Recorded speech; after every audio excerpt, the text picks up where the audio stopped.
Hey guys, welcome back to the next episode of First and 10 Minute Sports. I'm your host Asher, and today we are enjoying a nice rainy day in Arizona, so it's a great day for football. Anyway, let's get into the news. First up, this week in NFL history. On October 14th, 1985, legendary Jets quarterback Joe Namath got his jersey retired. So he promised that he would win a Super Bowl with the Jets, and in 1969, he won the Jets' first and only Super Bowl with them, so that's pretty cool. Next, on October 15th, 1933, the Philadelphia Eagles played their very first game in the NFL as they played the New York Giants. On October 18th, 1953, the first African American quarterback played in the NFL. His name was Willie Thrower. I mean, that's a pretty good name for a quarterback. So for this last one, let me tell you a story.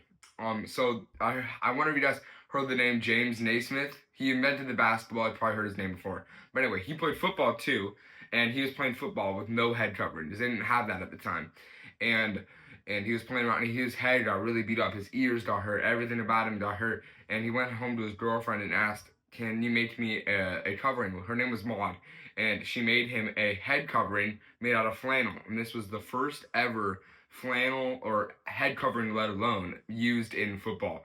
And this was the first game used with this was October 17th, 1891. Well, now it's time for Football 20.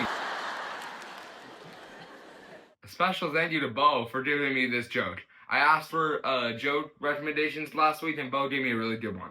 Here it is. What is a defensive lineman's favorite kind of lunch? A sack lunch. Now it's time for verse of the week. 1 Samuel 2:30 says that those who honor me, I will honor, but those who despise me will be disdained. As athletes, our conduct on and off the field matters. This verse tells us that when we honor God through sportsmanship and actions, He honors us in return. Alright, now let's look at week 6 of the NFL. So starting the AFC, in the AFC East, and the Jets, Robert Saleh, the Jets head coach, got fired. I mean, it's understandable because they have not been playing for their best performance. But interestingly enough, he signed a contract, so he's still going to be getting for the next 2 years $20,000 a day. So he's still going to be making a lot of money. In the NFC North, the Ravens play the Commanders, which was going to be a great game, but the Ravens ended up pulling out because the Ravens are the Ravens. They're a great team. Anyway, on the AFC South, the Texans are on top still. They're a great team.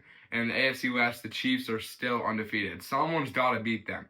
And the Steelers did beat the Raiders, though, by a lot. So that was a good game for the Steelers. So this week, the Chargers played the Broncos, even though that was a pretty close, good game. The Chargers ended up pulling out with the win. But the Broncos wide receiver Courtland Sutton got one of the craziest catches ever. You got to watch this clip. Nix looking for Sutton in the end zone, and it is, with one hand, was he in? They're going to confer and talk about it. No signal yet. Touchdown!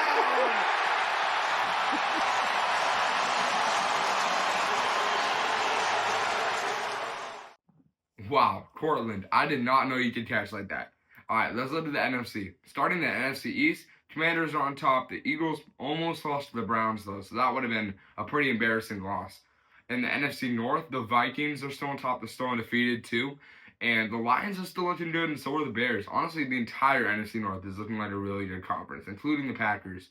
But you got to watch this. There's a offensive tackle for the Lions named Penei Sewell. He's a really good offensive tackle, but they lined him up at wide receiver because they absolutely slaughtered Dallas, and they put him in motion, and they passed the ball to one dude. He tossed it back to Penei.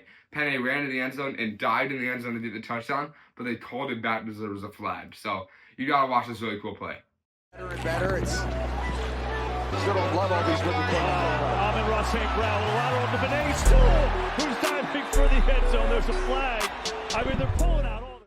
Wow, you know I'm a sucker for big men, big plays. All right, in the NFC South, the Falcons are on top, and the Bucs are close behind in second. In the NFC West, the Niners are going to be playing the Chiefs this week, so that's a rematch of the Super Bowl, and I'm really hoping the Niners can pull that one off, even though they did just beat the Seahawks, which makes me sad. But the Seahawks in that game had a really good touchdown run by a dude named Laviska Shenault. He ran like 90 yards. It was a kick return touchdown, and he broke a ton of tackles. So you got to watch the clip. Guy likes to have fun, dominate at the same time. Meanwhile, breaking tackles, and he breaks free. Shenault, exactly what the Seahawks needed, and Shenault for the touchdown. 97 yards. Well, thank you guys for watching. Those were the highlights for week 6. You guys don't know this. There's only 67 days left of Christmas. So you gotta get those Underdog Athletics. For anyone that plays sports in your life, I know that they would love it.